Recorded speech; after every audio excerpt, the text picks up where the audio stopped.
there's a formula that I think is like our waystar, right? Our true north, which is this: the right plan of care for any patient hinges on what the goals are that we're trying to achieve, right? Mhm. And the goals depend on a prognostic awareness, right? So let me run that forward. It's what I think the future is going to look like that dictates what my goals are going to be for myself. And then that's going to establish a plan. So here's the example I often give.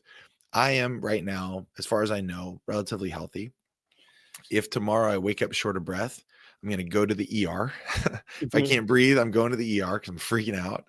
And they might ask me there, Alex, what are your goals for your care here? And I'm going to be like, what are you talking about? Get me better. Yesterday I Yeah. was healthy and I could breathe and I want to go back there. All right. And so they're like, okay, well, what can we do to achieve that? And I'm like, whatever, cut chunks Yeah. off me, irradiate me till I glow in the dark. You can poison me. I don't care. Just get me back how I was before this. Right.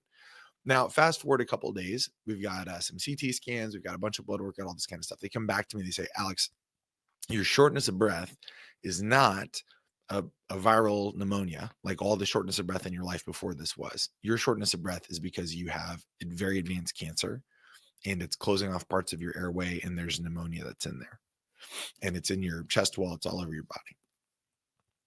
And they say, what are your goals here? I'm like, well, the antibiotics you're giving me really seem to help ease my breathing. So I want to keep those going. But I'm not sure about this chemotherapy and radiation. I think I want to learn more about that because I don't have a good enough sense of what that's going to look like. And I've seen people go through that, and I don't know if that's going to be good for me. They got pretty sick, and I'm not sure how I want that to look. I definitely want to change my code status though, right? So they asked me in the ER, what are you willing to go through? I'm like, anything, you can break my ribs, you can do whatever you have to do. And now you're telling me I got all this cancer in here. If my heart stops, it's probably going to be because of this cancer. So you're probably not going to be able to get started again. And if you do, you're going to shatter my rib cage, right? With all this cancer in my ribs. So every breath I take after that's going to be painful. I don't want to go through that. All right. So what am I demonstrating here? Dramatic shift in my goals in a very short period of time based on what? My prognostic awareness, my understanding of my situation and what it means for my future. So what's crucial is that patients need to be told as best we know what's going on with them and what that means for the future. And that's with sensitivity to what they want to know, because sometimes people don't want to know.